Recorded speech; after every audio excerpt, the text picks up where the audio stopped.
Number 10. Floyd Mayweather Jr. It's no secret that Mayweather is one of the best pound-for-pound fighters of his generation. He won 3 national Golden Gloves and an Olympic bronze medal in 1996, and became a professional boxer that same year. By 2007, he was considered to be the best pound-for-pound fighter in the world, with 38 undefeated bouts.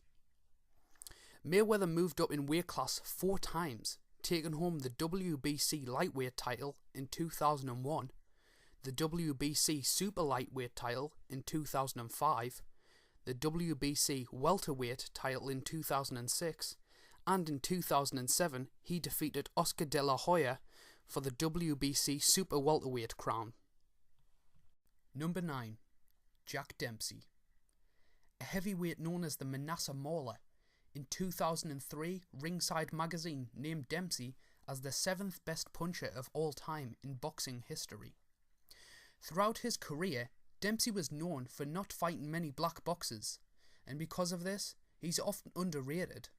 However, during the year 1919, Dempsey went against the Goliath World Heavyweight Champion, Jess Willard, a boxer who was nicknamed the Great White Hope, and who acquired his championship title by knocking out the seemingly invincible black heavyweight champion, Jack Johnson.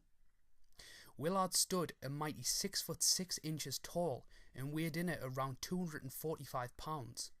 During the time, nobody in the boxing world thought that 6'1", 187 pound Jack Dempsey stood a chance against the champion. But despite his enormous disadvantage in size, Dempsey absolutely dominated Willard with his superior speed. Willard was knocked down by Dempsey for the first time in his entire career in just the first round. And 2 rounds later, Dempsey would go to earn the title of World Heavyweight Champion after Willard retired due to severe injuries received in the match. Number 8. Joe Louis. Back in his day, Joe Louis, nicknamed the Brown Bomber, was the most famous black man in America.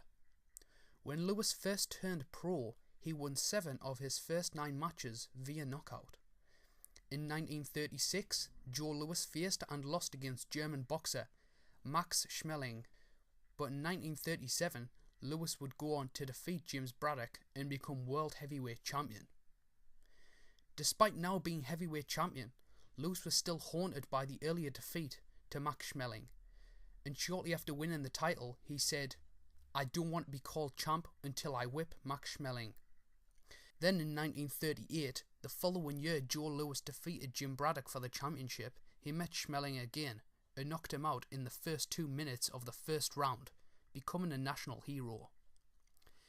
In 1949, after serving 3 years in the US Army, Joe Louis retired from boxing as an undefeated champion.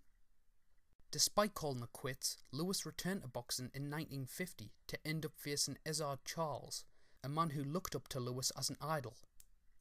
However, Louis lost against Charles and failed to regain the championship. Finally, Louis's legendary career came to an end after he was knocked out by Rocky Marciano in 1951. At number 7 is Joe Frazier. Back in South Carolina, as a child, Joe Frazier had dreamed of becoming the next Joe Louis, while dishing out punches at burlap bags he'd filled with leaves and moss. After moving to Philadelphia, Frazier found work at a slaughterhouse, where he punched sides of beef stored in a refrigerated room, a routine that would later inspire Sylvester Stallone's 1976 film, Rocky. It wasn't until 1965 that Frazier actually started boxing professionally. However, in the space of under a year, he had compiled a record of 11 wins and 0 losses. On March 8th, in 1971, Joe Frazier fought Muhammad Ali in what was dubbed the Fight of the Century, a worldwide event so popular that stars such as Frank Sinatra, Woody Allen, and Dustin Hoffman would be part of the audience. After a brutally competitive bout, Frazier won a clear 15-round unanimous decision. In 1973, Frazier fought undefeated George Foreman in a title defense match, but lost after a one-sided 2-round match. Throughout his career, Frazier fought Ali 2 more times and had a rematch against Foreman, all of which he lost, but not without a fight. In fact, Ali quoted, saying that his final fight against Frazier, Thriller in Manila, was the closest thing to dying I know of. Number 6. Rocky Marciano. Marciano is the only person to hold the heavyweight title and go untied and undefeated throughout his entire career. Marciano began fighting as a professional boxer on July 12, 1948. He then went on to win his first 16 matches by knockout, all before the 5th round, and 9 of them before the end of the 1st round. Marciano's most powerful punch was his right cross. In fact, he loved it so much that he even named it Susie Q. On September 23, 1952, Rocky Marciano went on to face the world heavyweight champion, Jersey Joe Walcott, of whom he defeated with his trademark Susie Q in the 13th round. Marciano would go on to defend his title 6 times, even facing Joe Walcott once again, but this time beating him in just the 1st round. Number 5. Mike Tyson. Mike Tyson was an animal during his boxing career. He made his professional debut as an 18-year-old on March 6, 1985, in when he defeated Hector Mercedes via a 1st round knockout.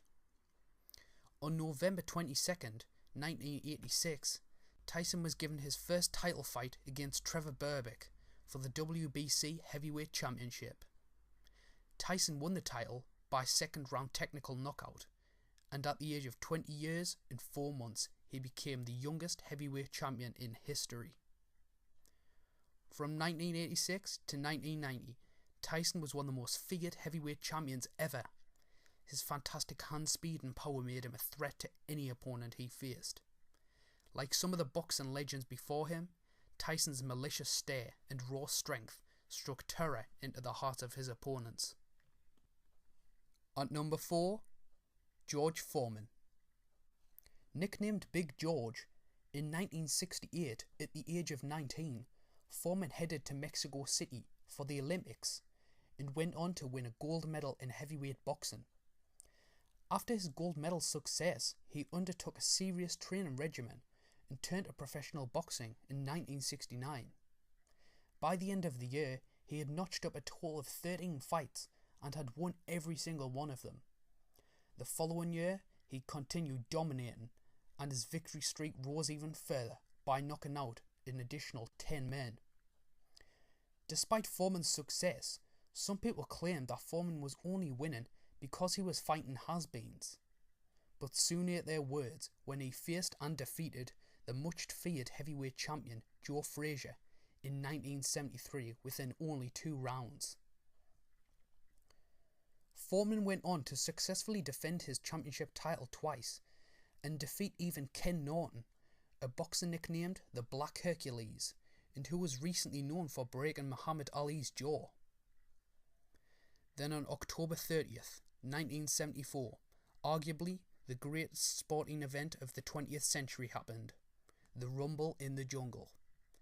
Big George Foreman faced Muhammad Ali in this 15-round match, but suffered his first ever defeat after an epic 8 rounds.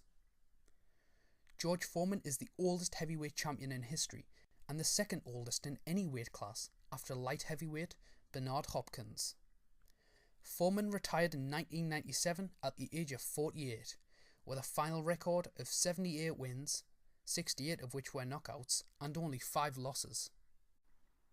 Number 3. Roberto Duran. Born on June 16, 1951, Roberto Duran rose from poverty to become a famed professional boxer. Throughout his career, Duran won world championships in 4 different weight classes. As a young fighter, Duran stormed his way up the rankings, and on June 26, 1972, he scored a 13-round TKO against Scottish boxer Ken Buchanan to claim the WBA lightweight championship title. Back in those days, Duran had earned the nickname Manos de Piedra, meaning hands of stone, and during February 1979, after winning the WBC lightweight title, Duran relinquished his belts to move up to the welterweight class. At the pinnacle of his career, on June 20th, 1980, the brawl in Montreal at the Olympic Stadium happened, where Duran would be facing the undefeated Sugar Ray Leonard. Duran would end up defeating Sugar Ray over 12 rounds to win the WBC welterweight championship. Number 2. Muhammad Ali. Nicknamed the Greatest, Muhammad Ali was the first man to win the undisputed world heavyweight boxing title 3 times, and is considered both a boxing legend and a cultural icon. In February 1964, back when Ali was still known as Cassius Marcellus Clay, he took on Sonny Liston, the world heavyweight champion.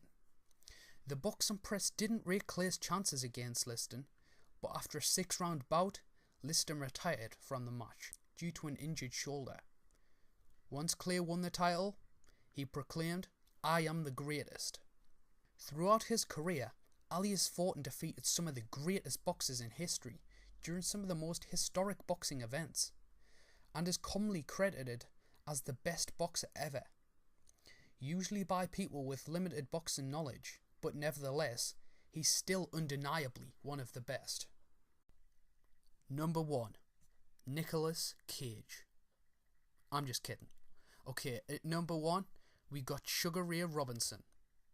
Considered arguably the greatest pound-for-pound boxer of all time, Sugar Ray Robinson held the world welterweight title from 1946 to 1951, and by 1958 he had become the first boxer to win a divisional world championship 5 times.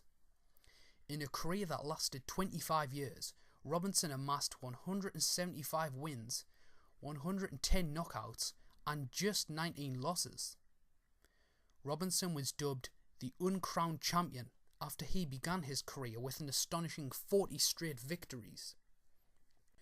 When Robinson finally got his shot at the welterweight title in 1946, he took home the crown with a unanimous 15-round decision and held it until 1951.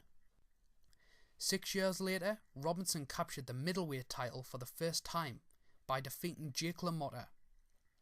By 1958, he had become the first boxer to win a divisional world championship 5 times. Alright guys, hope you enjoyed the video, and be sure to subscribe to my channel RustySpitBucket for more general top 10s. That's all from me. Have an awesome day.